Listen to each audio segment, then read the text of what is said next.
Perkenalkan para hadirin semuanya, saya Rondi dari SMP IT Nur Hikmah Bekasi. Yo, selamat datang. Mohon izin untuk menyampaikan apa yang mungkin menjadi keluh kesah saya menjadi guru ya. Saya mengajar menuju tahun kedua ya, jadi saya baru bertugas 1 tahun lebih sedikit, 1 tahun lebih 1 semester lah, jadi belum sampai 2 tahun.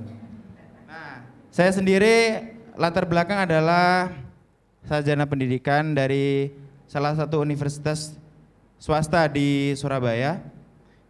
Yang menjadi kegelisahan saya adalah bahwa memang apa yang dikatakan Pak Guru Gembul tadi, bahwa tidak selamanya lulusan dari sarjana pendidikan itu siap untuk menjadi guru ya.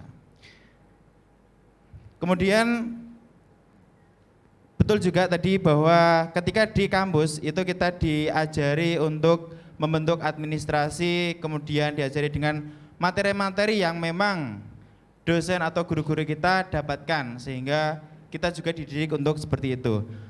Keluhan saya yang pertama adalah bagaimana kita sebagai guru yang dididik pada tahun sebelumnya untuk mengajar di masa sekarang, di mana saya juga sekarang diamani untuk mengajar di kelas 7 dengan kurikulum Merdeka dan kelas 8 dengan kurikulum 13.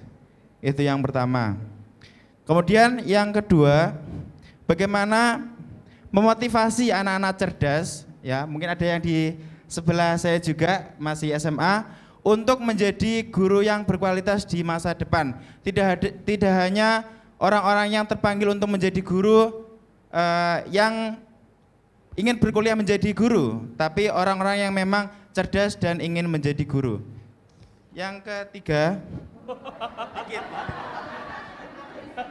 ya ini keresahan saya juga. Saya adalah guru lulusan tahun 2020. Saya dari desa, dari Kabupaten Blora, Jawa Tengah. Nah, saya bertugas di sini baru ya. Jadi bagaimana cara memotivasi anak-anak yang sudah tinggal di kota, sehingga saya juga memiliki latar belakang yang memang orang desa gitu. Jadi saya kadang merasa minder, jadi untuk mengajar anak-anak di kota itu,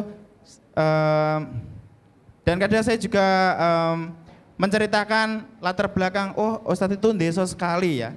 Kalau saya di sekolah dipanggilnya Ustadz, di sekolah Islam, dan saya itu sangat minder gitu loh, kalau memang ada anak-anak yang memang backgroundnya lebih bagus ya, lebih bagus, terutama dalam sebuah pelajaran. Saya mengajar bahasa Inggris ya. Bahasa Inggris. Ya, itu. Itu cukup 3 pertanyaan itu. Mohon tanggapannya dari para narasumber. Terima kasih. Assalamualaikum warahmatullahi wabarakatuh. Waalaikumsalam, luar biasa. Kasih tepuk tangan sekali lagi dong buat Bapak. Oh iya. Yes. Mungkin kita ke Mas Husein ya. Mas Husein yang sudah punya pengalaman mengajar tadi di ujung-ujung ya, mental-mental. Kira-kira tips dan ininya seperti apa? Iya, yang pertama kali saya ngajar tuh ya di ujung-ujung sama, tapi di ujung Jawa Barat. Di ujung-ujung Jawa Barat. Motivasinya ya itu. Dulu tuh saya sekolah, motivasi saya sederhana sekali. Saya ingin pendidikan saya lebih tinggi daripada orang tua saya. Itu aja, saya cuman pengen ngalahin ayah saya aja. Motivasi saya itu. Sekarang saya harus motivasi anak di desa yang orang tuanya saja bahkan lulus SD tidak bisa memakai metode yang saya pakai, berarti kan. Sama sistemnya kayak yang dendam tadi. Dendam, tapi saya dendam ke orang tua saya. Saya harus punya pendidikan lebih tinggi dari orang tua saya. Nah, kalau di kota tuh rata-rata gitu, karena anak-anak di kota nih ditinggal terus sama orang tuanya, kerja, nggak pernah ketemu, nggak pernah maksudnya family time-nya kurang gitu. Saya tuh dulu bercita-cita saya ingin punya penghasilan pendidikan lebih besar dari orang tua saya dan punya waktu dengan anak-anak saya lebih dari orang tua saya. Itu aja yang saya yang saya di kota tuh itu aja. Ternyata teman-teman saya yang di kota juga gitu. Kadang-kadang orang tuanya sibuk kerja gitu. Dan motivasi kita rata-rata sama, ingin bersaing dengan orang tua kita. Nah, kalau di kota lebih mudah motivasinya karena kalau saya bersama teman-teman seangkatan saya itu motivasinya rata-rata sama gitu. Ingin ngalahin orang tua, ingin lebih dari kakak, kayak gitu-gitu aja. Nah, biasanya itu sih. Ya, jadi motivasi dari sebuah ambisi. Ya, Ambisi untuk bisa mengalahkan siapapun itu ya, bisa orang tua, bisa tadi bisa kan gurunya sendiri gitu. Benar. Dia nggak dapat pelajaran ini, nggak enak banget nih. Aku pengen jadi sesuatu yang mungkin bisa Biasa menginspirasi, Mbak. Ada anak SMA ternyata Pak Guru. Ada anak SMA di sini. Siapa yang Ada. anak SMA di sini? Nah, beri tepuk tangan Wih, dong Bapak Ibu. luar Ternyata biasa. ada anak SMA Hebat. yang punya cita-cita ingin menjadi guru. Langsung nih, dia ketemu sama Bapak Ibu guru. Silakan Pak Guru, gimana Pak Guru? Saya dulu pernah bertemu dengan guru kampung dan dia mengaku guru kampung. Dia mengajar di kota, di sebuah sekolah negeri. Karena dia dari kampung dan ke kota sekolah negeri, dia berusaha untuk percaya diri dan memperkenalkan dirinya dengan luar biasa. Namanya adalah Pak Yuwono Kisyuran. Jadi karena dia pede dan pengen dekat dengan anak-anak, kan namanya Pak Yuwono kan? Yuwono. Nah, dia langsung ngomong, anak-anak panggil saya saja, Yu saja, Pak Yu saja. Pak Yu. Itu anak-anak langsung seneng gitu. Pak Yu, Pak Yu. Pak Yu.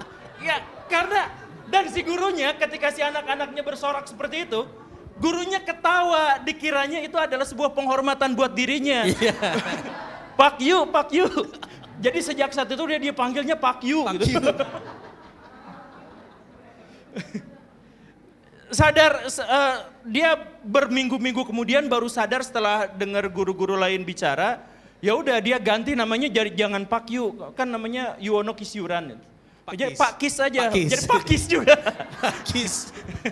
Jadi ternyata gak ada yang ini. Tapi ini sebenarnya adalah sebuah ilustrasi tentang betapa culture lag gitu loh. Betapa perbedaan orang kota dengan orang desa dalam memahami status, memahami pendidikan dan sebagainya. Tapi bagaimana cara orang-orang yang seperti itu untuk memotivasi orang lain melakukan sesuatu? Jadi gini, salah satu rumusan paling mendasarnya itu begini.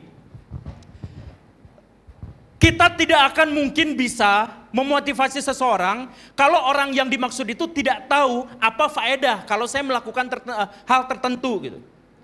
Jadi kalau misalkan anak-anak di Indonesia, anak-anak tolong ini belajar ya, trigonometri misalkan seperti itu. Anak-anak akan sulit untuk bisa belajar itu dan sulit untuk senang belajar itu ketika mereka tidak tahu kalau saya tahu ini faedahnya apa. Kan misal, banyak sekali pelajaran-pelajaran di sekolah kita yang bahkan gurunya pun tidak tahu kalau saya mengajarkan ini terus anak-anak tahu itu faedahnya apa. Kalau misalkan anak-anak diberitahu misalkan bahwa ini adalah awan stratus, ini awan Nicolonimbus, ini adalah awan apa yang macam-macam seperti itu, disuruh dihafal, mereka nggak akan ngerti dan tidak akan termotivasi. Tapi saya dulu pernah ngajarnya kayak gini, anak-anak, yuk kita keluar kelas. Nanti jam 12 siang, bukan nanti jam 12 siang, nanti kira-kira hujan turun jam berapa? Ini udah kejadian Pak. Nah ini udah saya yang bisa menebaknya, saya kasih duit sekian-sekian atau saya kasih nilai sekian-sekian. Misalkan begitu. Si anak-anak bingung bagaimana cara saya bisa mengetahui kapan hujan akan terjadi.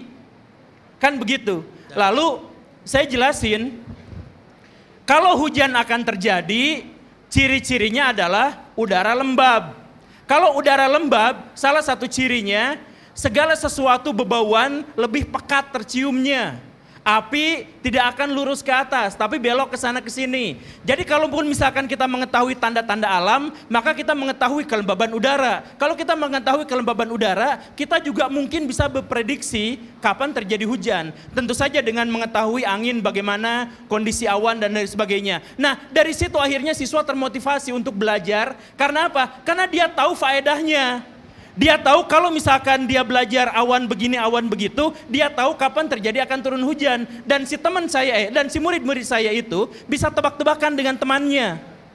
Tapi kalau misalkan hanya diajarin tentang awan cumulonimbus itu apa, ciri-cirinya seperti apa, ketinggiannya berapa, mereka nggak akan termotivasi untuk belajar. Sebagian besar anak-anak kita itu trauma belajar sampai sekarang. Nyala ya, nyala.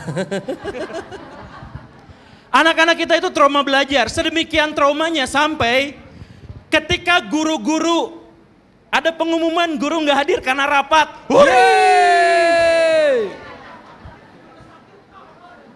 Gurunya sakit, alhamdulillah. Guru di rumah sakit kecelakaan, semoga lama. Astagfirullah.